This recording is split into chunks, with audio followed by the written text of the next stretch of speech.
this is Nitya from Shub.in and I am back with another review. The book we are going to review today is a very special book. It is written by Shailja Pathak and the name of the book is पूरन की बेटियां। तो शैलजा पाठक के बारे में अगर हम बात करें तो इनका जो जन्म हुआ था वो अल्मोड़ा डिस्ट्रिक्ट में हुआ था, उत्तराखंड के अल्मोड़ा डिस्ट्रिक्ट में। बट इनका जो बचपन गुजरा है, जो ये बड़ी हुई है, वो बनारस में हुई है। तो अगर आपको मैं बताऊं कि जो इनकी स्पेशलिटी है शैलजा पाठक की, वो स्पेशलिटी है पोएम लिखने की, कविता लिखने की। पर ये जो किताब है पूरब की बेटियां, ये जो किताब है वो गद्य के रूप में आप देखेंगे, एक उपन्यास के रूप में देखेंगे। और फिर उसके बाद मैं आपको ये बताना चाहूँगी कि जो शैलजा है वो जानी जाती हैं अपने बेखौफपन के बारे में। ये जो लिखती है उसमें कभी भी आपको खौफ नहीं दिखेगा, कभी भी आपको ये नहीं लगेगा कि अरे ये क्या लिख दिया इन्होंने, ये तो बहुत कंट्रोवर्शियल है। बट आपको जो दिखेगा वो अटर ट्रूथ दिखेगा। तो इनकी ये जो आदत है एकदम सच्चाई लिखने के बारे में। और एक चीज़ और स्पेशल है जो इनको बाकी राइटर से स्पेशल बनाती है, ये फीमेल सफरिंग्स के ऊपर लिखती है। जो भी ये फीमेल में लाइक स्टीरियोटाइप्स होते हैं, जो भी भेदभाव किए जाते हैं, जो भी सफरिंग्स हमारे प्रिमिटिव उसमें रही हैं, बल्कि आज के टाइम पे भी होती हैं, तो ये उनके बारे में लिखती है। तो ये है जो इनको सबसे अलग बनाती है। तो चाहे कविता हो चाहे गद्य हो, शैलजा हमेशा वुमेन सफरिंग को इस तरीके से रखती हैं, उनके पेन को इस तरीके से डिनोट करती हैं पोयम में या गद्य में, उपन्यास में, कि ऐसा लगता है जैसे स्वयं सरस्वती जी की ब्लेसिंग उनको मिली हुई हो, उनके पेन को मिली हुई हो ये। और आप देखेंगे कि ये जो शैलजा की किताब है उसमें उनकी लाइफ, उनका जो माइंड है, उसका खुद का रिफ्लेक्शन है। वो जो लिखती है खुद को बचाने के लिए मुंबई की भीड़ में खो जाने से। पूरब की बेटियों में जो बात हुई है वो ऐसा है कि कैसे बहुत कम एज में उनकी शादी कर दी जाती है, कैसे वो अपने परिवार को छोड़ के एक ऐसे परिवार में आ जाती हैं जहाँ पे उनको कोई भी अप्रिसिएशन नहीं मिलता है।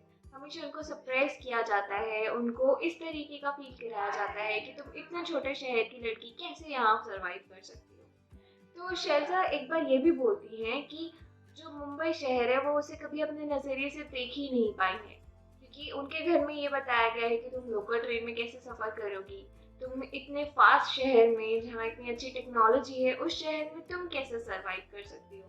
तो जिस घर में वो गई उसमें उनको बहुत ज़्यादा डीमोरलाइज किया जाता था।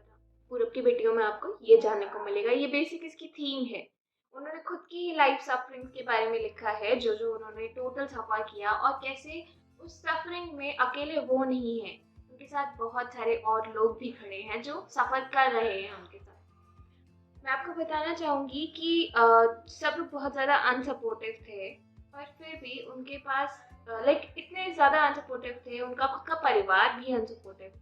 उनके पास एकमात्र एक इंसान ऐसा नहीं था जिससे वो अपने मन की बात कह सके। वो उस टाइम पे बिल्कुल अकेली थी।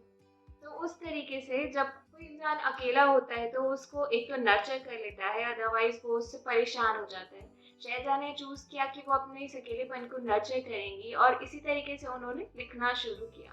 जब उन्होंने लिखा तो वो बहुत ज़्यादा परेशान थी and that is how she came to the theme कि उनको वुमेन सफरिंग के बारे में लिखना है, ताकि वो अपनी सफरिंग्स को दूसरे तक पहुंचा सकें और जो लोग खुद सफ़र कर रहे हैं उनको ये रियलाइज़ करवा सकें कि आप अकेले नहीं हो। एंड एक टाइम आएगा जब हम इन सब चीज़ से निकल पाएंगे। Shailaja is bold, outspoken and a very vocal poetess, but also very sensitive and an emotional being. आप देखेंगे कि जो किताब है, she understands the pain of women. Day to day जो सफरिंग्स है वो उसको समझ रही हैं। And her pen never fears, her pen never hesitate to portray that.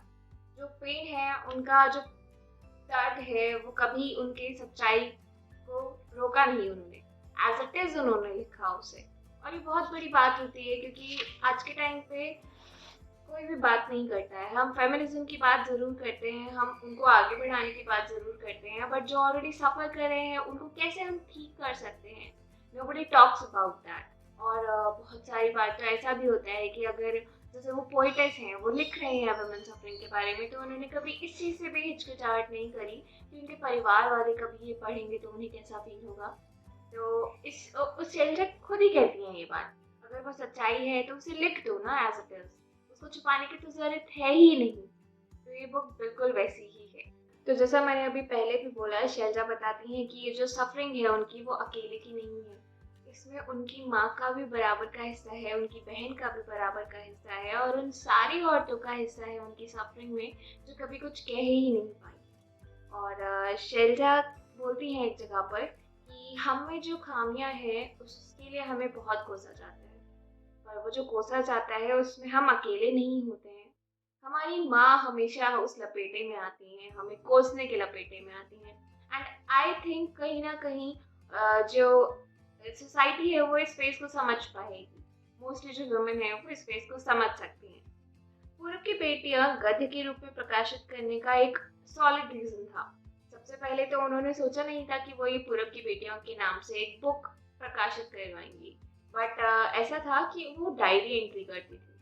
तो जब डेली डायरी एंट्री करती थी उन्होंने उसको सम अप किया, तो उनको पढ़ने में अच्छा लगा। फिर उसमें थोड़ी सी एडिटिंग हुई, थोड़ी कटिंग हुई, जो था उसको इम्प्रोवाइज किया गया, and then she decided at the moment कि ये गद्य के रूप में उन्हें पब्लिश करना है।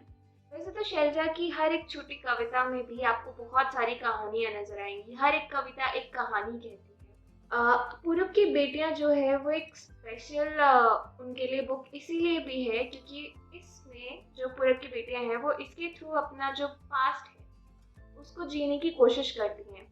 उनसे पूछा गया है एक इंटरव्यू में कि आज के टाइम पे जब लोग आगे की सोचते हैं, आपने पास्ट को क्यों रेमिनिसाइज किया? तो वो बताती हैं कि उन्होंने पास्ट जो था उनका, यानी कि शादी से पहले जो उनका लाइफस्टाइल था, उसको बहुत ज़्यादा मिस करती हैं। एंड समवेयर उनके परिवार में ही था ये हमेशा से कि उनकी जो घर में थी उनको परवरिश ये दी जाती थी बचपन से बेटियों को कि तुम्हारा घर नहीं है ये, तुम जब घर से चले जाओगी तो तुम पलट के नहीं आ सकती हो। इंडेक्स में आप देखेंगे एक चैप्टर का ये भी नाम है कि क्या कोई रास्ता है। तो वहाँ वो पूछती है कि जब मुझे अपना परिवार वाले ही नहीं ये बोल रहे हैं कि तुम अपने घर आ सकती हो, तो मैं किसी और से क्या एक्सपेक्ट कर सकती हूँ? क्या मेरे पास इसके अलावा कोई ऑल्टरनेटिव है या नहीं है? पास्ट की जो मेमोरी है, जो उनकी ये सारी जो उन्होंने इस बुक में लिखी हैं, इस बुक के थ्रू हमें बताई हैं, वो सारी उनके दिल के बहुत ज़्यादा करीब हैं। शैलजा बोलती हैं कि ये किताब जो है पूरब की बेटियां, ये उदास है क्योंकि इसमें शैलजा की उदासी दिखाई गई है। But on the other hand ये बुक जो भी कोई पढ़ेगा उसको एक सेंस ऑफ अवेयरनेस होगा कि देखो ये रियलिटी है, ऐसा भी होता है आज सोसाइटी में जब हम इतने आगे पहुंच चुके हैं। Somewhere some families, some part of the society is still stuck, और हमें उसको देखने की ज़रूरत है। शैलजा बोलती हैं कि माना ये बुक उदास है, ये मेरी उदासी इसमें जताई है मैंने, पर ये जो बुक है वो मेरी सच्चाई है, इसे मैं छुपा नहीं सकती। जैसा कि उन्होंने ये भी बताया कि वो बहुत ज़्यादा सेंसिटिव, बहुत ज़्यादा इमोशनल हैं। मे बी उनको वो चीज़ें बहुत ज़्यादा फील होती हों, but still that is her truth. And उनका जो मेन मोटिव है इस किताब के थ्रू, उनको सच्चाई दिखाना है। सो आई वुड सजेस्ट कि अगर आप इस बुक को पढ़ना चाह रहे हैं तो हमारे प्लेटफॉर्म पे ये बुक अवेलेबल है, आप आज ही वहाँ जाके इसे ले सकते हैं। अदरवाइज़ आप कैसे भी पढ़िए बुक को, बट आपको ये बुक डेफिनेटली पढ़नी चाहिए। आपको खुद बहुत सारी चीज़ें रियलाइज़ होंगी। सो आज के लिए मैं आपसे इतना ही बताना चाहूँगी। आज के लिए अलविदा लेती हूँ आपसे। Thank you for watching this video. For more reviews you can subscribe to our YouTube channel. Thank you, have a great time.